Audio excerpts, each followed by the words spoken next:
February 13, 1943, Commander Minoru Genda, one of the Imperial Japanese Navy's finest tactical minds and architect of the Pearl Harbor attack, examined intelligence photographs of a new American fighter aircraft that had appeared over Guadalcanal. The images showed an aircraft unlike anything Japanese pilots had encountered. Massive, angular, with an inverted gull wing design that seemed to violate aesthetic principles of aircraft engineering. Lieutenant Saburo Sakai, Japan's leading surviving ace with 64 confirmed victories, stood beside Genda reviewing the technical assessment prepared by Japanese naval intelligence. The aircraft was designated F-4U, manufactured by Chance Vought. The specifications seemed impressive on paper, but the design appeared fundamentally flawed. "Look at this wing configuration," Sakai observed, tracing the distinctive bent wing shape in the photograph. "The inverted gull design. No rational engineer would create this. It adds complexity,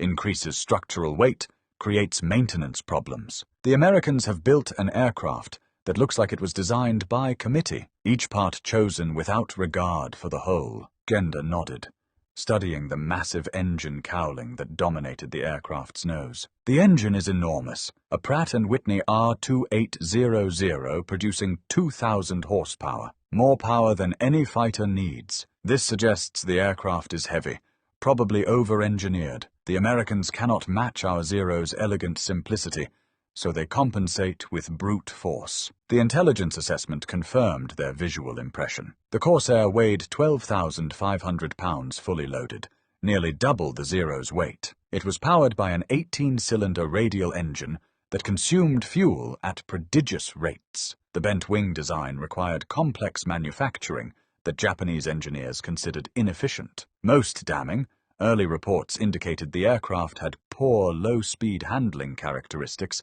that made carrier landings extremely difficult. The Americans call it whistling death because of the sound it makes in a dive, Genda noted, reading from intelligence reports. "But what we should call it is flying contradiction, an aircraft that violates every principle of fighter design we have perfected. It is too heavy, too complex, too powerful for its own good. Our pilots should have no difficulty against this machine." What Commander Genda and Lieutenant Sakai could not comprehend, what Japanese fighter doctrine had no framework to anticipate, was that the Americans had not tried to build a better Zero. They had built something entirely different, a fighter bomber that could outclimb, outdive, and outgun anything in the sky, while carrying ordnance loads that Japanese fighters couldn't imagine. The Corsair's ungainly appearance masked revolutionary capability that would systematically destroy Japanese air superiority across the Pacific. Within 6 months,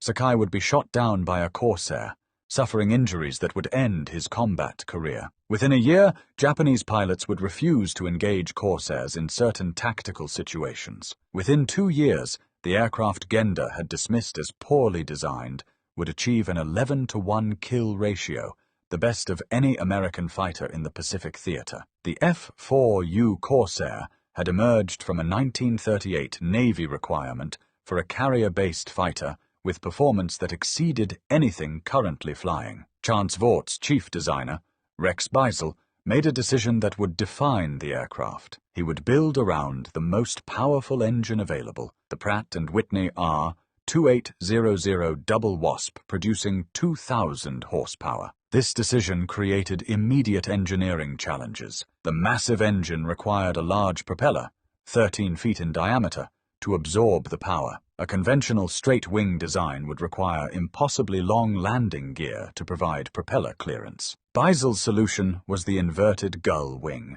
a design that allowed the landing gear to be shorter while maintaining propeller clearance, and incidentally reduced drag where the wing met the fuselage. To Japanese engineers examining the Corsair, the bent wing design appeared to be an engineering compromise, a complex solution to a problem that could have been avoided with better initial design. They failed to understand that the Americans had deliberately created the problem by choosing an engine so powerful it exceeded conventional fighter design parameters. The Corsair's first combat deployment in February 1943 seemed to validate Japanese skepticism. The aircraft had poor visibility during landing approach due to its long nose. It had a tendency to stall unpredictably at low speeds. Its high landing speed made carrier operations extremely dangerous. The U.S. Navy initially rejected the Corsair for carrier duty and relegated it to land-based marine squadrons. Japanese intelligence interpreted this as confirmation of design failure. An aircraft too dangerous for carrier operations,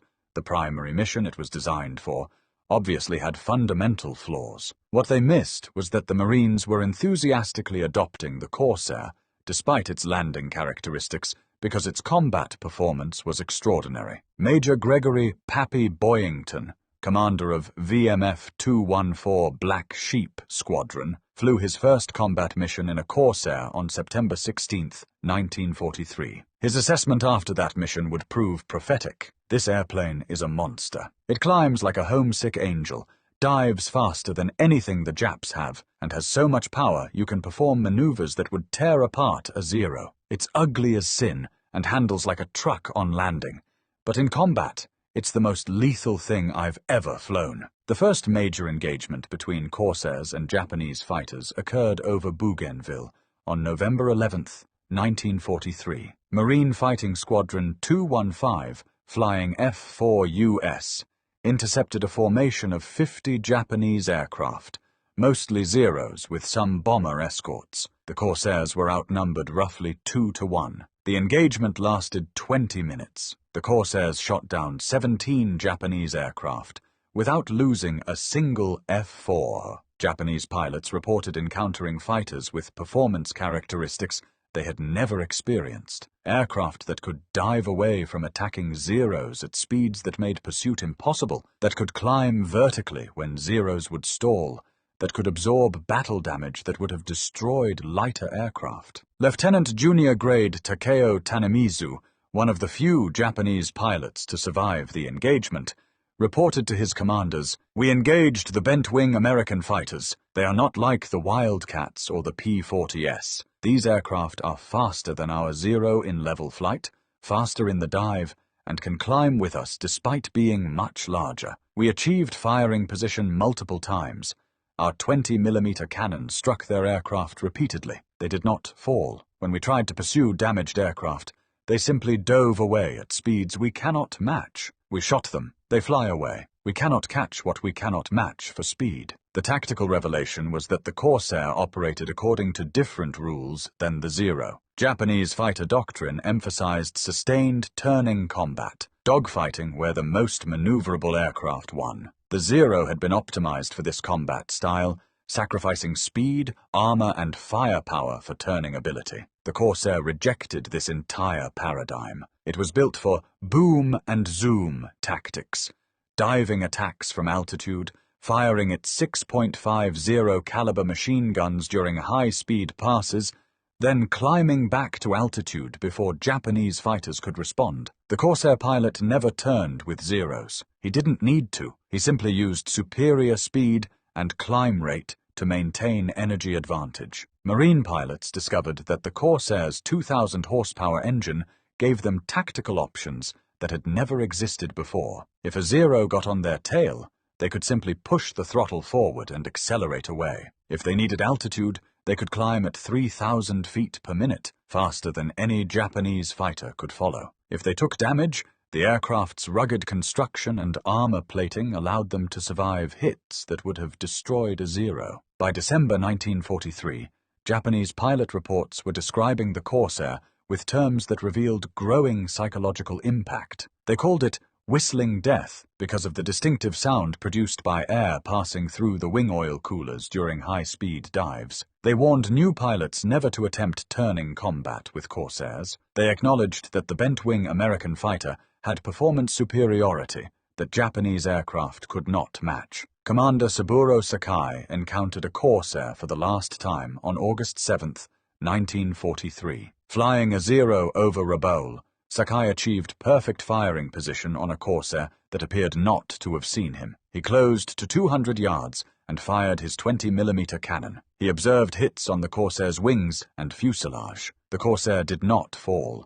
Instead, it rolled inverted and dove vertically, accelerating to over 400 miles per hour, a speed Sakai's Zero could not approach even in a vertical dive. Sakai followed as far as he could, firing continuously, but the Corsair simply pulled away. When Sakai attempted to pull out of the dive to avoid overspeeding his Zero, the Corsair had disappeared. Later that day, Sakai's Zero was jumped by 4 Corsairs that appeared from nowhere, dove on his formation at speeds that prevented defensive reaction, and shot down 3 Japanese fighters in less than 30 seconds. Sakai survived, but was wounded by .50 caliber rounds that penetrated his Zero's cockpit. The wounds would eventually end his combat career. In his post-war memoir, Sakai reflected on that encounter. The Corsair was everything the Zero was not. Heavy where the Zero was light, armored where the Zero was vulnerable, powerful where the Zero was economical. We built our fighter around a philosophy of elegance and efficiency. The Americans built theirs around overwhelming power and rugged construction. In 1942,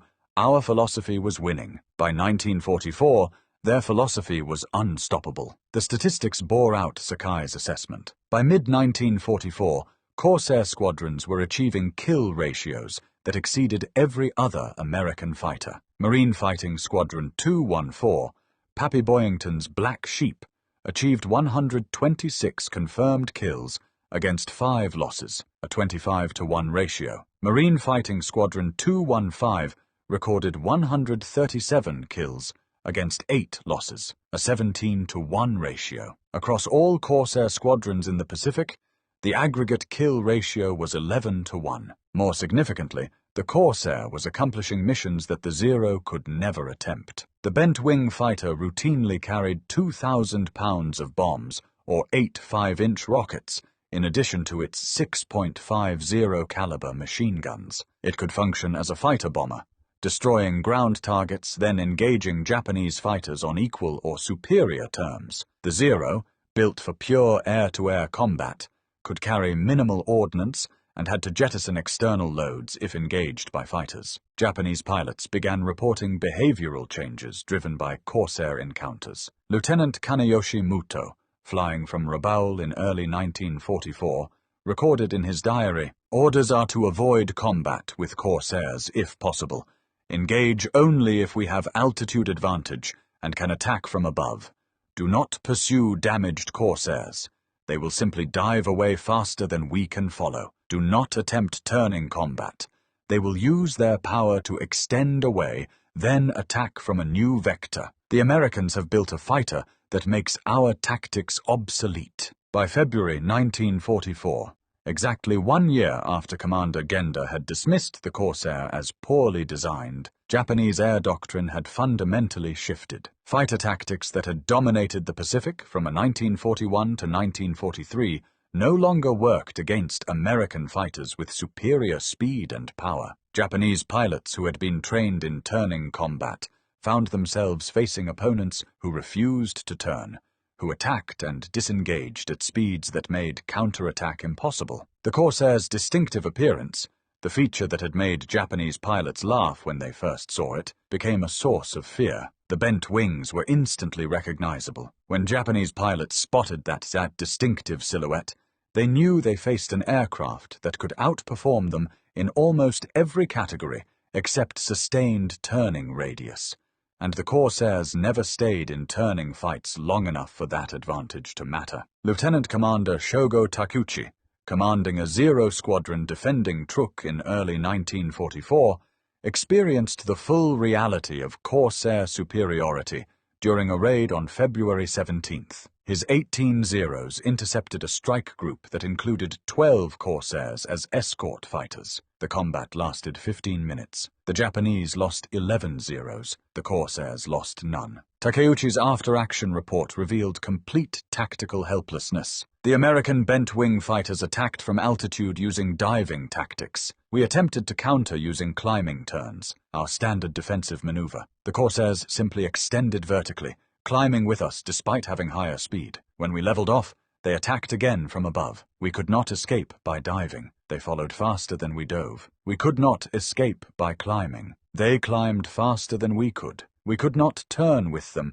because they refused to engage in turning combat. we had no tactical option that allowed us to effectively engage or escape. The Corsair's resilience particularly shocked Japanese pilots accustomed to their own aircraft's fragility. The Zero had been designed without armor or self-sealing fuel tanks to minimize weight. A few hits in the right location could destroy a Zero. The Corsair, by contrast, had armor plating protecting the pilot and engine, self-sealing fuel tanks, and rugged construction throughout. Pilots reported firing entire ammunition loads into Corsairs and watching them continue flying. The massive R2800 engine could absorb hits that would have stopped Japanese inline or smaller radial engines. The redundant structural design meant damage to one section didn't necessarily compromise the entire aircraft. Japanese pilots discovered they had to completely destroy a Corsair to bring it down. Inflicting damage wasn't sufficient. By mid-1944, the Corsair was operating from carriers, the mission for which it had been designed, but initially rejected. Improved landing techniques and pilot training had overcome the handling difficulties. Now the US Navy had a carrier fighter with performance that exceeded Japanese land-based fighters. The strategic implications were devastating. Japanese defenders of islands across the Pacific faced American carrier task forces that could launch Corsairs with combat radius of 1,000 miles, carrying significant ordnance loads capable of destroying both air and ground targets, then defending themselves against any Japanese aircraft that attempted to interfere. The fighter-bomber capability that had seemed like a design compromise when Japanese engineers first studied the Corsair proved to be revolutionary versatility. The Battle of the Philippine Sea in June 1944, the Great Marianas Turkey Shoot, demonstrated Corsair effectiveness at strategic scale. American fighters, including Corsairs, shot down over 600 Japanese aircraft in 2 days, while losing approximately 100 American aircraft, mostly to operational accidents, not combat. Corsair squadrons achieved kill ratios exceeding 20-1 during the engagement. Japanese naval aviation never recovered from these losses. The combination of pilot casualties and aircraft attrition meant that Japan could no longer contest American air superiority. Corsairs and other American fighters operated almost unopposed by late 1944, conducting ground attack missions, combat air patrol, and deep strike operations without significant Japanese fighter interference. Vice Admiral Takejiro Onishi, who later created the kamikaze special attack units, acknowledged in September 1944, "We can no longer win air combat through conventional means. American fighters, particularly the bent-wing Corsair, have performance superiority we cannot match. Our pilots are brave, but courage cannot overcome technical inferiority of this magnitude. Our only option is to use aircraft as guided weapons, accepting pilot death to achieve mission success." The kamikaze campaign that emerged from this assessment was itself an acknowledgement of American fighter superiority. Japanese leadership concluded that conventional air combat was unwinnable against Corsairs and other American fighters, so they created tactics that bypassed air combat entirely. Suicide attacks designed to hit targets before fighters could intercept. Even against kamikaze attacks, the Corsair proved superior. Its speed allowed it to catch attacking aircraft before they reached American ships. Its heavy armament, 6.50 caliber machine guns with approximately 400 rounds per gun, could destroy aircraft with short bursts. Its armor protected pilots from return fire and allowed them to press attacks to point-blank range. Corsair combat air patrol units defending carrier task forces achieved remarkable success rates against kamikaze attacks. By war's end, the F-4U Corsair had recorded 2,140 confirmed air-to-air kills against 189 losses, an 11.3-to-1 kill ratio. It had flown 64,051 combat sorties, delivered over 15,000 tons of bombs, and fired over 70 million rounds of ammunition. The aircraft that Japanese pilots had mocked as ugly and poorly designed had become the most successful carrier-based fighter of World War II. The bent-wing design that had seemed like an engineering compromise proved to be inspired innovation, a solution that allowed the most powerful engine to be mounted in a fighter airframe while maintaining optimal aerodynamic efficiency. The weight that had seemed excessive provided the structural strength to sustain high-speed maneuvers and absorb battle damage. The complexity that had seemed inefficient enabled performance that lighter, simpler aircraft couldn't match. Post-war interviews with surviving Japanese pilots revealed consistent acknowledgement of Corsair superiority. Commander Minoru Genda, who had initially dismissed the Corsair as poorly designed, reflected in 1946, "We evaluated the Corsair by our standards, the Zero's standards of lightweight, elegant simplicity, and turning performance. By those standards, the Corsair was inferior, but those were the wrong standards. The Americans had redefined fighter combat around speed, power, and survivability. The Corsair was optimized for this new paradigm. We continued fighting the air war as we understood it in 1941. They were fighting the air war as it had evolved by 1944. We lost not because our pilots were less skilled, but because our entire concept of fighter design was obsolete." Lieutenant Saburo Sakai, recovering from wounds sustained in combat with Corsairs, provided the most eloquent assessment. The Corsair looked wrong. The bent wings seemed inefficient. The massive engine seemed excessive. The heavy construction seemed contrary to fighter design principles. We laughed at it. Then we flew against it and discovered that everything we thought we knew about fighter aircraft was limited by our experience with the Zero. The Americans had built a fighter that didn't just defeat the Zero, it made the Zero's entire design philosophy obsolete. Beauty in aircraft design is not about elegant lines. It's about elegant solutions to combat problems. By that measure, the ugly Corsair was beautiful.